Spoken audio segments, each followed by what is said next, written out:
Ok, hello chào mừng anh em quay lại với kênh nha. Trên bàn của mình là Wayca nút 75, một em phím được anh em rất là mong chờ luôn. Tuy nhiên thì cái mức giá khi mà em nói về Việt Nam thì nó vẫn đối với em thì nó vẫn hơi cao. Cho nên là em rất mong chờ sàn lõ hay Lazada lên deal ở trên Tmall. Không phụ lòng mong chờ của anh em á, thì Lazada đã đẩy shop Wayca bên Trung Quốc lên trên sàn của Tmall. Ngay lập tức thì mình đã check được deal của con nút 75 này, và cái mức giá mình mua cũng như là mình chia sẻ cho anh em trong group á, thì nó chỉ khoảng là 1.450.000 thôi. Và có một vài anh em còn bắt đáy rất là sau 1.1 triệu mấy chục đó, mà anh em đã có một con phím full phím nha. Và bản này là bản tạ gương đó, nút 75 tạ gương full phím. Mặc dù ban đầu anh em có thấy là shop để 5.000 mAh, thì khi mà ngay sau test cũng như là check va thì nó có gắn sẵn pin 10.000, là mình rất là háo hức luôn đó. Thì ngay khi hàng về thì mình đem ra mình test luôn đó. Và khi mình nghe sau test á, mình thấy là ôi sao cái âm này nó hợp gu mình quá nhỉ. Thì video này là để anh em cùng em check va những liệu rằng cái con nút 75 này nó có thực sự sẽ thay thế những người đàn anh mà rất là tên tuổi của nó trong cái tầm giá hay không đó. Ok, mời anh em vào trong cái video luôn.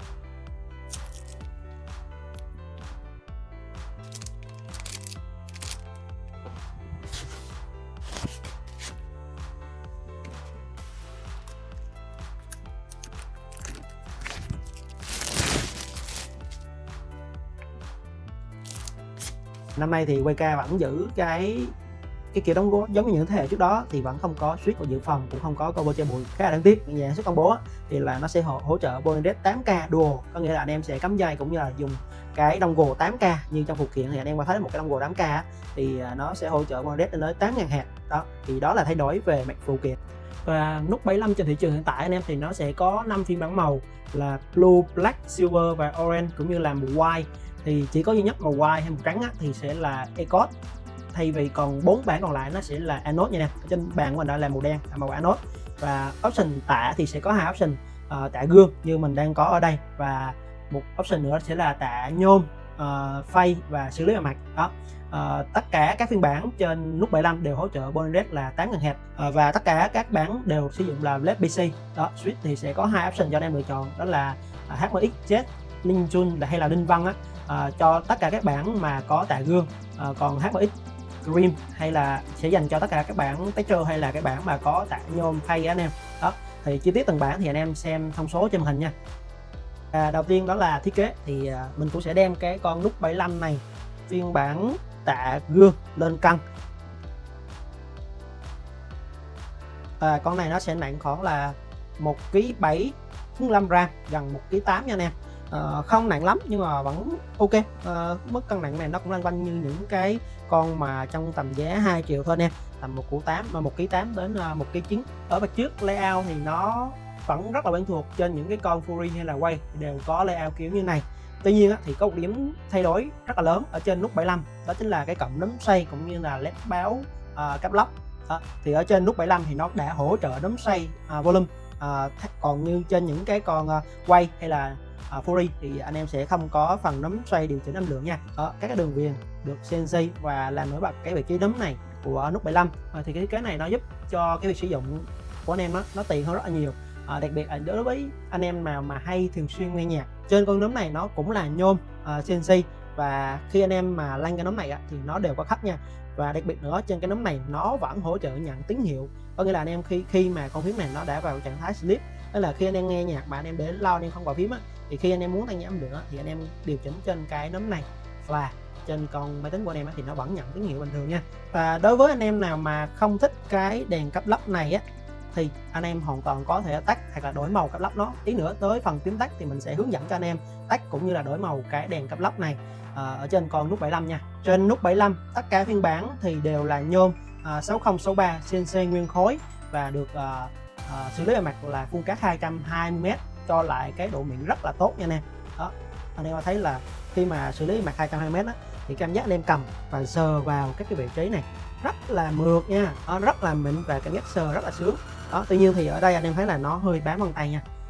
Ví dụ anh em hay ra, mặc dù anh em lâu thì nó sẽ hết thôi, nhưng mà khi mình rờ vào á, thì nó có vẻ là hơi bị dính vân tay đó. Ở hai bên hông thì nút 75 nó sẽ có hai cái dải led RGB, thay vì một dải led dập ở phía trước như người đàn anh là nút 65, thì mình thấy rằng cái led này khá là ok. Mặc dù là nó không còn là một đường dài như nút 65 mình đang để ở đây đó, nhưng mà khi anh em tắt đèn anh em sẽ thấy là phần đèn á, phần led nó sẽ rọi xuống phần bàn của anh em, thì nó sẽ đem lại cái hiệu ứng RGB khá là ok đó. Vì về mặt thực dụng thì mình thấy đánh giá này led này ok, không hề xấu nha đó. Còn ở mặt trên thì anh em sẽ có cái cổng Type-C và cái nút on off nguồn đó. Đây cũng là một cái điểm mình rất thích ở trên nút 75, mà cái điều mà mình thấy rằng là Quayca họ đã lắng nghe người dùng đó.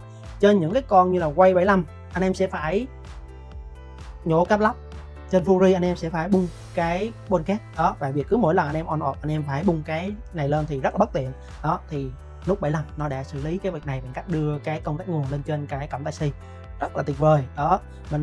Đây cũng là một cái điểm nâng cấp khá là đáng tiền và khá là ok trên nút 75 đó. Mình đánh giá việc này rất là cao nha. Ngoài phần nấm rất ok rồi, và thay đổi cái vị trí nút nguồn nữa cũng rất là ngon. Còn trên nút 65 ở đây á, thì nó vẫn là cái công tắc nằm dưới cái nút tab này nha nè đó. Thì để anh em thấy được là trên thiết kế của nút 75 thì nó đã thay đổi rất là nhiều nha. Ở phía mặt dưới á, thì anh em sẽ có vị trí của logo của Quayca. Bản mình đang là bản tạ gương, nó khá là bám vân tay tại vì mình cầm vào thì cái này lâu được, không vấn đề gì nha đó. Và anh em cũng sẽ có 4 cái phít ở bên dưới luôn. Còn nếu anh em thích nữa thì anh em dùng cái bản tạ nhôm mà phay cũng như là CNC á, thì nhìn nó sẽ có cái gì đó cứng cáp hơn. Nếu mà họ giữ lại cái phần tạ có hình các cái quả sồi như trên nút 65 này thì quá là tuyệt vời. Cái bên dưới của nút 65 nhìn quá là đẹp luôn, thực sự là nó là cái signature của dòng nút rồi. Thì như anh em có thể thấy á, ở mặt đáy của nút 75, mặc dù nó tên là nút 75 nhưng mà nó lại không mang những cái đặc trưng của nút anh em. Khi mà mình thấy nút 65 á, mình rất là ưng cái thiết kế của nút 65 và mình rất mong chờ cái bản nút 75 này ra mắt. Tuy nhiên thì mình không hiểu lắm đội ngũ design của Quayca họ bỏ đi cái đặc trưng của dòng nút, đó là cái tạ và có in hình của hai quả sồi cũng như là cái chữ nút cách điệu và nhìn ra là cái quả sồi luôn đó. Thì đó là cái đặc trưng của dòng nút và rất là nhiều anh em thích cái thiết kế này. Tuy nhiên thì Quayca nút 75 thì lại bỏ đi cái phần này đó, thì mình rất là đáng tiếc ở trên con nút 75 này. Nếu nó giữ lại cái phần thiết kế tạ và hoặc là có in hình của cái quả sồi như nút 65 thì thật sự là quá tuyệt vời đó. Nhưng mà trên nút 75 thì lại bỏ hết đi thì mình thấy là rất là đáng tiếc nha. Trên nút 75 thì vẫn giữ lại hai cái kết cấu rất quan trọng, đó là sử dụng podcast, đó là tháo lắp, anh em có thể là hoàn toàn tháo lắp nhanh được. Cũng như bên trong thì mạch vẫn là mạch hit 500, không có dây nhựa gì rườm rà cả, thì vẫn giữ lại hai cái đặc trưng này. Thì tí nữa tới phần bung thì mình sẽ show bên trong của con phím này cho anh em xem. Ok, thì tiếp theo sẽ là phần keycap cũng như là switch. Ok, tiếp theo thì mình sẽ bung cái keycap của con này lên nha. Ok, thì ở đây anh em sẽ có là keycap BB Double Shot 2 lớp, và cái ký tự in ở trên cái keycap này rất là sắc nét nha, và cái bề mặt nó có cái lớp gọi là hơi nhám đó, để là hơi bám tay một tí nha anh em đó. Và bên dưới sẽ là Beauty Double Shot, anh em có thấy đây. Và mình sẽ đo cái độ dày của em nó cho anh em xem luôn.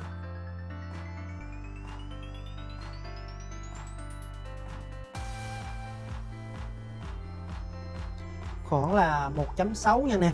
Thì ở đây thì anh em thấy là các phím tường nó sẽ mỏng hơn, khoảng 1.3.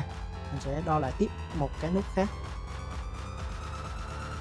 5 1.6 đó, có nghĩa là cái bộ này nó sẽ in không đều nha anh em. Tùy cái vòng thì nó sẽ rơi đâu đó từ 1.3 đến 1.6. Tiếp theo mình sẽ bung cả cái switch lên cho anh em xem luôn nha.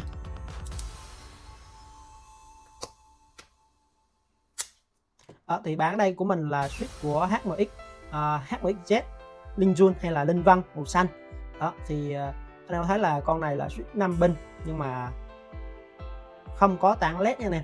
Rất là tiếc là không có tản led, mặc dù là phía trên cái phần top housing của nó thì đã có cái housing trong suốt nha đó, thì nó sẽ giúp tản led tốt hơn. Tuy nhiên thì phía phần dưới, phần vị trí tiếp xúc tiếp với lại cái led bên dưới thì nó sẽ không có tặng led, rất là đáng tiếc.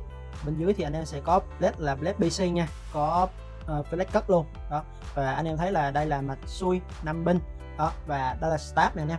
Thì mình sẽ zoom gần tí cho anh em xem cái bộ start. Thì anh em thấy là bên dưới cái start thì đều đã được lắp hết rồi nha, lắp rất là kỹ nha. Thì anh em thấy là các start thì được gắn trên cái plate này rất là chắc chắn nha đó. Và tiếp theo là mình sẽ tiến hành so test cho anh em nghe ở trên con nút 75 và âm stop chưa mode, chưa đụng bất cứ thứ gì nha.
Ok, cuối cùng đó là phần kết nối và hướng dẫn phím tắt đó. Thì khi mà anh em muốn dùng cái receiver thì anh em sẽ cắm cái cổng USB A to C này vào trong laptop của anh em, và cái đầu C này á, thì anh em cắm vào cái dongle này nếu anh em muốn sử dụng cái receiver đó. Sau đó anh em cắm cái đầu này vào trong cái PC laptop của anh em là ok nha đó. Sau đó thì anh em bấm kết nối bằng cách là phím tắt của receiver là Fn cộng cho R đó. Còn đối với phím tắt khi anh em kết nối dây thì sẽ là Fn cộng cho T nha. Còn đối với thiết bị Bluetooth 123 thì sẽ là QRE đó, Fn đó. Thì đó là phím tắt khi anh em kết nối. Còn để check được pin ở trên cái con nút 75 này thì anh em bấm vào nút Fn cộng cho Space nha đó, Fn cộng Space. Thì anh em thấy là nó đang sáng đến từ số 1 đến số 6 thì nó khoảng 60% pin. Nếu nó sáng đến số 0 thì sẽ là 100% pin nha đó. Còn đối với cái led ở bên tay led báo ở bên tay phải của em đây á, thì anh em hoàn toàn có thể tắt hoặc là thay đổi cái màu led được. Thì để đổi màu của cái đèn báo cấp lốc này, anh em bấm phím Fn cộng cho delete thì anh em sẽ thay đổi được các cái màu có ở trên cái đèn báo này đó. Ví dụ như mình để màu xanh đi.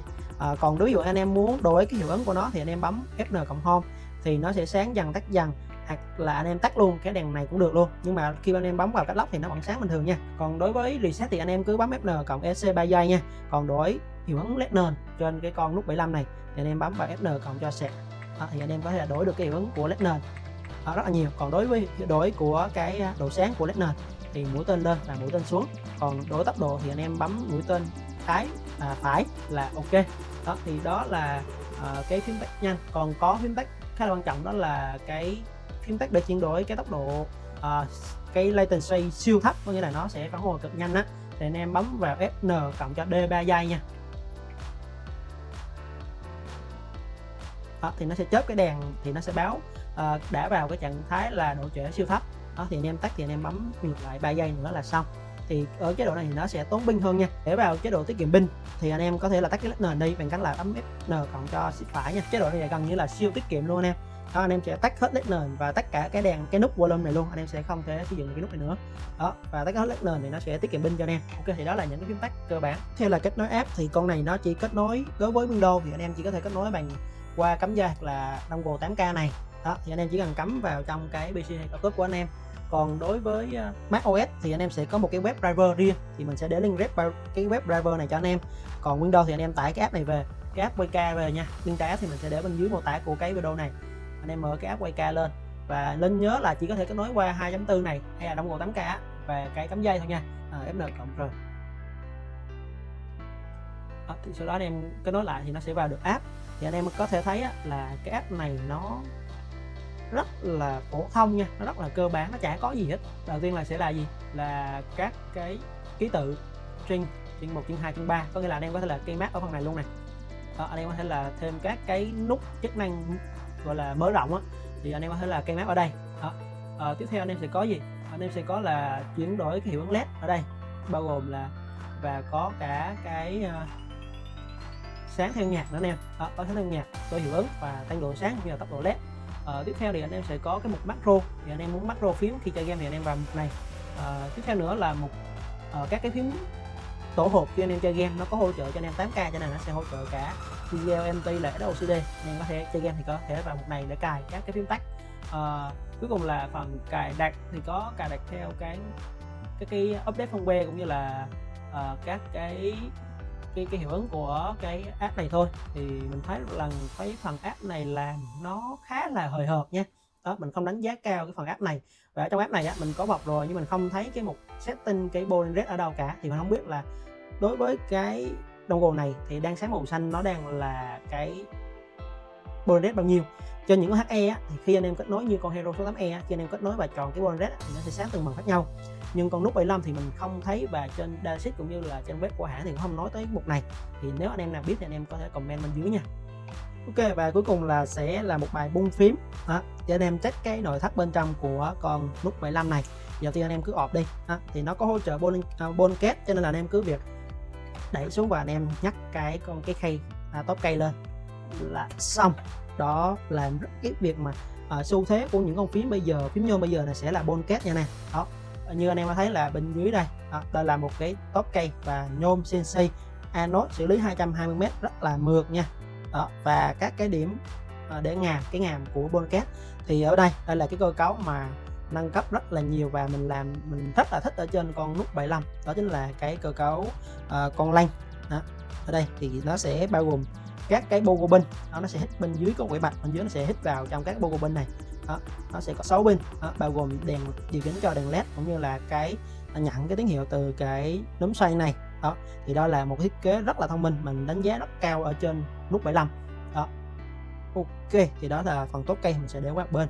Ok, thì bên dưới anh em sẽ có thấy là cái led con này, led PC màu trắng. Đó, mình sẽ bung cái phần mặt cũng như là led này lên luôn. Đó, thì con này nó hỗ trợ là bogo pin để connect từ cái phần pin cho tới cái phần PCB. Thì anh em thấy ở đây. Wow, thì ở đây thiết kế con này cũng khá là rườm rà đấy. Anh em sẽ có một cái cổng cáp FPC connect tới cái phần mạch này. Phần mạch này nó sẽ có 5 pin để connect tự động hít vào trong cái phần bogo pin của phần đóng xoay. Thiết kế khá là hay. Và bên trên này thì sẽ là tiếp tục là cái bogo pin 500. Đó. Ok, thì mình sẽ tạm để phần mạch ra bên này, mình sẽ đi đến cái phần dưới của nó luôn. Ok, thì đó là cái lồng cây bên dưới, anh em thấy là làm rất là kỹ nha. VK làm rất kỹ phần này, và cái bottom cây này rất nặng nha, mình cầm tay rất nặng. Đó, một cái silicon này là silicon để đỡ cái phần đệm bên dưới của cái phần 500 hít vào trong cái núm xoay. Đó, hai bên này có lẽ là phần tán led này nè, led hai bên. Chính giữa thì sẽ có bogo pin và một cái tấm này là tấm thép hay inox gì đó thôi. Đó, làm rất là kỹ nha, che cái phần pin lại. Ok, mình thấy phần này ổn, khá là ổn áp rồi đó. Ok, thì mình sẽ bung cái phần này lên để check va lại cái mục pin cho anh em nha. Đó, thì cái này thì anh em trên group check rồi, tất cả anh em nhận cái đợt này đều là pin 10.000 mAh nha anh em. Đó, mình sẽ mở lại cho anh em xem.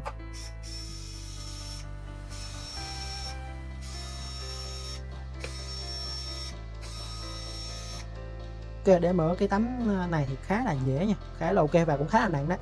Mình confirm lại một lần nữa cho anh em là link này hiện tại tới thời điểm hiện tại mình đang nhận con phím này cũng như là anh em nhận thì tất cả đều là pin 10.000 mAh. Đó, mình sẽ để gần tí cho anh em xem. Mỗi viên 5.000 và size pin là 6060 100 nha anh em. Đó, nhưng mà cũng hơi buồn tại vì con này lúc trước mà mình nhận thì mình đặt thì mình sợ đó là pin 5.000, pin nó khẽ kém nên là mình có đặt hẳn một viên pin khác để về thay luôn đó. Nhưng mà ok, không sao, thì cái này thì mình để cho những đợt sau để mình nâng cấp pin cho anh em. Còn như hiện tại anh em thấy là nó sẽ có hai viên pin 5.000 hai bên, và viên pin này thì có rod này, có FCC này, có CE này, có CDC, nó khá là nhiều cái chứng chỉ rất là quan trọng trong việc mà chứng chỉ an toàn. Đó, khá là ok. Viên pin này thì là 3 giây nha anh em, 3 giây thì nó sẽ có một giây NTC cảm biến, NTC cảm biến nhiệt độ từ những cái bên này nó gửi về bên trong cái con IC xử lý để mà quyết định cái quá trình là sạc xả. Ví dụ nóng quá thì nó sẽ đột ngắt nha anh em. Đó thì đó là tác dụng của cái những viên pin mà có NTC bên trong. Đó, và đây là cái bo của pin thì nó sẽ được connect như thế này, khá là ổn áp anh em. Đó, cách làm của Quayca lần này thì bên dưới này thì mình đánh giá khá cao. Tiếp theo đó là phần mạch nha anh em. Đó thì anh em có thấy là hai bên của cái PCB này nó được gắn một dãy khá là nhiều con led RGB ở đây. Đó, và size led này rất là nhỏ nha. Đó, ở dưới anh em sẽ có một lớp BOT này, lớp này chắc chắn là sẽ là cách điện bên dưới cái lồng cây, gồm có form switch, thì form switch theo như sẽ là EBDM nha anh em. Đó thì vật liệu anh em có thể là search trên Google.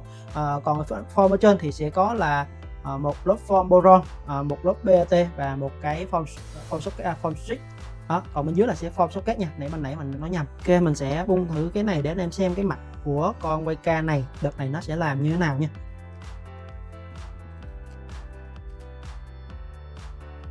Thì anh em có thể thấy là bên này chắc chắn nó sẽ là cái khối nguồn chính cho cái PCB này. Đó, một cái con IC 6 chân đó, và có con diode cuộn cảm tụ lọc đầu ra. Đó, anh em có thể là quan sát đây, thì bên này thì theo cái quan sát của mình thì nó sẽ là cái khối nguồn nha anh em. Đó, khối nguồn chính cho cái mạch này. Thì bên dưới đây thì anh em sẽ có là vị trí của cái con IC chính. Đó, thì nó có mã IC nha anh em, SDQK. Đó, anh em có thể là check được cái mã này lên Google nha. Thì theo như cái quan sát mình thì nó sẽ có một con anh ở đây, anten đây. Đó, như vậy là suy đoán là con này khả năng nó sẽ kiêm cả receiver, kiêm cả Bluetooth, kiêm cả kết nối dây, cũng như là đọc bit hết tất cả tín hiệu ở trên cái con nút 75 này nha. Đó, cái phím trước đây á thì thường thì nó sẽ có một con IC để mà đọc và xử lý tín hiệu từ các cái nút nhấn, sau đó nó sẽ giao tiếp với một con IC Bluetooth cũng như là receiver 2.4. Đó, còn trên như con nút 75 này thì mình thấy rằng là chỉ có một con này thôi, và nó đang làm rất là nhiều nhiệm vụ nha. Thì tí nữa mình sẽ check cái data sheet này ở trên của con này để mình check xem là nó có thực sự là một cái con IC tích hợp làm một lúc nhiều nhiệm vụ hay không. Mình sẽ show lại cho anh em xem nha. Đó, thì anh em thấy là mạch ở đây thì nó vẫn có flash cut. Đó, anh em thấy là từng phía nó sẽ có cái đường flash cut như thế này. Socket con này thì vẫn sử dụng socket của WMSen. Đó, WMSen. Thì đây cũng là một cái thương hiệu làm socket mà khá là quen thuộc cho những cái dòng phím cơ rồi. Đó, thì theo thông tin mình tìm hiểu thì con IC này nó sẽ là một con IC tích hợp. Một mình nó sẽ đảm nhiệm rất là nhiều nhiệm vụ ở trên con nút 75. Nó sẽ bao gồm là quét màn phím qua các cái chân IO và cả là nhận Bluetooth cũng như là mạch truyền sóng RF 2.4 đó qua cái dongle. Thì con này nó đều tích hợp ở trên cái con IC luôn. Đó, thì thông số con IC thì mình sẽ để trong hình. Thì nhà sản xuất của bên này thì họ chỉ chia sẻ cái spec của con IC này thôi, spec cơ bản thôi, còn data sheet thì họ không có chia sẻ, cho nên là anh em chỉ xem được các thông số cơ bản và nổi trội của con IC này. Thì nó theo tiến trình 32 bit của RSC V3C và nó có hỗ trợ cái tần số từ 32 kHz cho đến 78 MHz, và cái bộ nhớ flash của nó thì là 512 KB và SRAM là 128 KB, cũng khá là phổ thông trên thị trường phím hiện tại. Đó, và con IC này á, nó có các cái chân IO ADC á, thì có 14 chân này, và nó có một cái kênh cảm biến nhiệt độ để đo cảm biến nhiệt độ. Thì mình đoán rằng đây sẽ là cái kênh để mà đọc cái nhiệt độ từ các cái chân của cái pin NTC, sau đó là điều khiển on off nếu mà quá nhiệt độ theo cái code bên trong của người lập trình. Đó, thì ngoài ra thì con IC này nó còn hỗ trợ là điện áp thấp, thì nó sẽ tiêu thụ cái mức dòng rất là thấp. Đó, chỉ đâu đó khoảng 2.6 mA thôi. Đó, và chế độ đợi chờ thì anh em quan sát trên màn hình đó, thì nó tiêu thụ khoảng 1.4 mA. Đó, và con này thực sự thì nó khá là nhiều cái kênh ngoại vi để mà hỗ trợ cho cái việc là scan cái mặt trận phím, cũng như là hỗ trợ cho cái Bolide 8K. Đó, thì ở đây anh em thấy là nó sẽ có tích hợp một bộ USB high speed, thì tốc độ của nó là 480 m. Đó, và tích hợp các bộ API giao tiếp I2C chẳng hạn. Ok, thì đó là những cái chia sẻ của mình về nút 75 và mình dự đoán rằng với cái mức giá này thì trong thời gian sắp tới đây thì nút 75 nó sẽ lại chiếm lĩnh thị trường anh em à. Đó, khi mà stock gỗ rất là ngon, thiết kế cũng đã thay đổi và đáp ứng đúng cái nhu cầu của người dùng. Đối với những anh em mà thực dụng anh em chỉ có nhu cầu gõ và không quan tâm quá nhiều về ngoại hình thì nút 75 đáp ứng rất là tốt. Đó. Tuy nhiên thì về phần mạch, điều mà anh em rất là băn khoăn khi mua các sản phẩm của Quayca thì cái này sẽ cần có thời gian để mà trả lời cho anh em về cái độ bền của phần mạch. Đó, tuy nhiên thì mình theo cái quan sát của mình thì trên mạch của Quayca nút 75 nó đã có phần nào thay đổi về cái phong cách layout, về thiết kế đi các đường ray, nó đã nhìn nó có vẻ chuyên nghiệp hơn so với lại các thế hệ tiền nhiệm như là trên nút 65 mình đang có ở đây. Đó, thì đó là dự đoán cũng như là quan điểm của mình về nút 75, thì không biết anh em thấy như thế nào. Nếu anh em có câu hỏi cũng như thắc mắc nào thì anh em cứ mạnh dạn để lại cái comment bên dưới nha, mình sẽ hỗ trợ trả lời cho anh em. Nếu thấy hay hãy để lại một like, một subscribe kênh và hẹn gặp lại anh em trong những cái video review về đồ công nghệ tiếp theo. Và đừng quên, nếu anh em muốn săn những sản phẩm đồ công nghệ giá sốc này thì đừng quên tham gia vào cái group xem nghệ mình nha. Link group thì mình sẽ để bên dưới của phần bình luận hoặc là mô tả của cái video này. Bye.